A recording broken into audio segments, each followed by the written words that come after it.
Darn it, always forget. Who is this video for?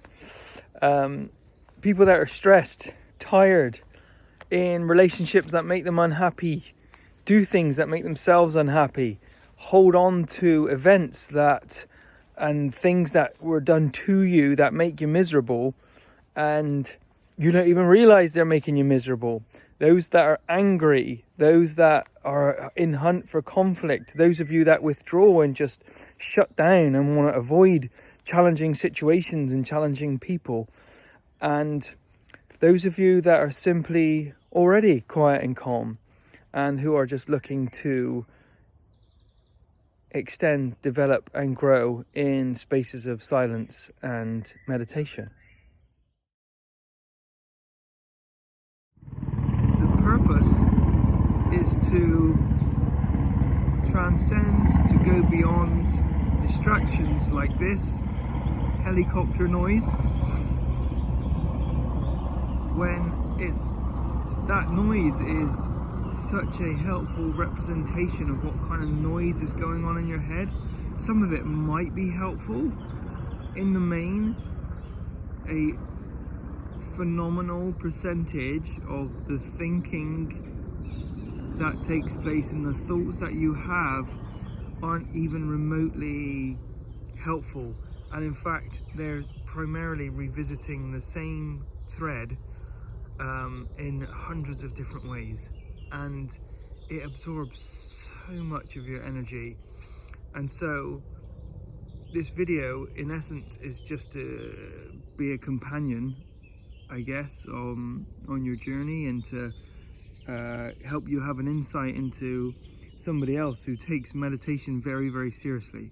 And if I don't take meditation very seriously, my wife certainly gives me feedback that I need to go and indeed meditate, because my head's just full of stuff and unhelpful stuff. So we'll just give you a quick pan round of our space and environment this afternoon.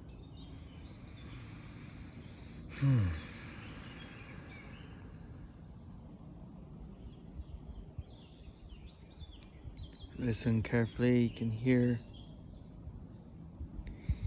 the beautiful sound of a lot of the birds, the little creatures in the forest.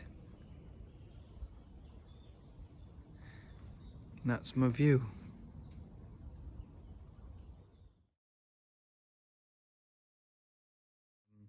Blaise Pascal said that the man's biggest problem is his inability to sit in a room on his own.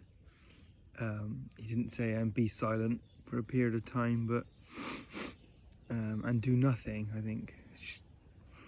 So yeah, and just a simple 30-minute meditation in this beautiful place here. I've just listed what came up. So after 3 to 4 minutes, it's like being sat with a little child that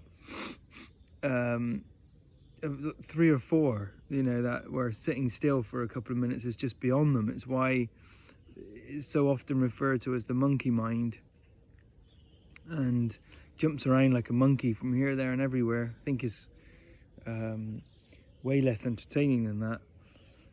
So 3 to 4 minutes. How long until I can get something to eat? Yeah, I was already visualizing having a cup of tea and what biscuit I was going to have accompany me with my cup of tea. And then shortly after, how to document what I've been doing in the meditation. Lots of different creative ideas around how this video could be conducted, things I could say, how to be funny and entertaining, and yeah, you see, not many of those ideas are going to come to manifest. Then my legs were uncomfortable. I guess this was about 6, 7, 8 minutes. My legs were uncomfortable, lots of complaining about that. And you know, meditation's just so wonderful to be that observer of that child, that noise, that all those distractions inside of you, and to not act on them. That's the point of meditation, to become the observer of that part of you that you think you are. And that's not who you are. It's certainly part of you, but it's not who you are.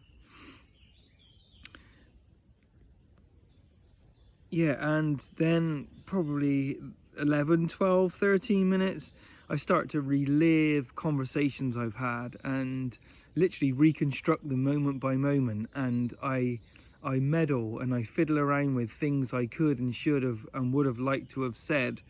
And I just get completely sucked into that. It literally is a sense of a misperception of my ability to control the past. Absolute nonsense. And for it to just position me as more likable, more favorable, more entertaining, smarter, better at what I do, you know, just oh, how much time I waste each day being sucked in by that. It's doing everything it can to distract me from being here in this moment, in this place. And I'm on leave this week. I'm actually on vacation, so I've literally got nowhere to be. The girls are taken care of. Kerry's out with Florence. I've had enough food. There's literally no excuse for me to not be sat here and making this sweet little video at the end.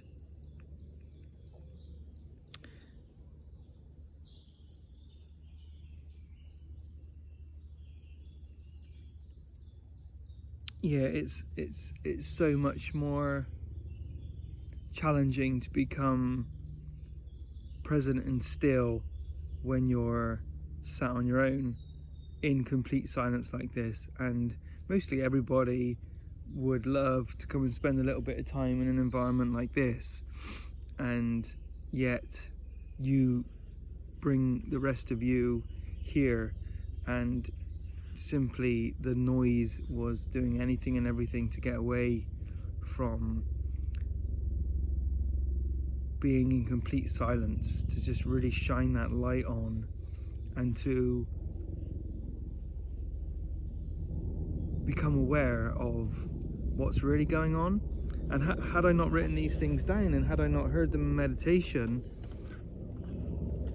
I would be driven by all of those things, and one or two of them I might have sent an email or sent a message or started a whole new thread of dialogue for what I should and shouldn't be doing with my life, with my work, reflecting on arguments that just, or discussions, conversations that I wasn't even part of, that probably wouldn't serve me in any way to reconstruct.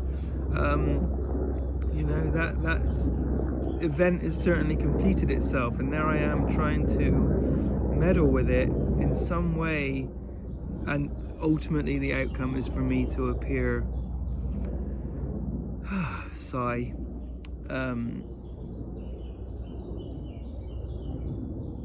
more attractive, more desired, more desirable to who? To who I don't know, just to myself.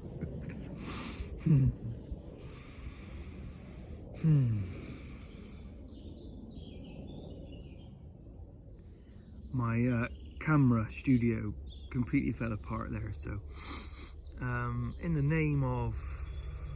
the spirit of this video, signing off with yeah, just hopefully somebody found this helpful in some way, and to know that if and when you experience all of those thoughts and all of those distractions whilst you're in meditation or in silence or contemplation, that's okay.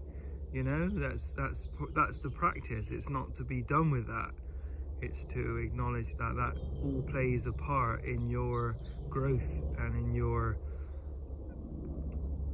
practicing of transcending that small, very small part of your thought and thinking, and the part of you that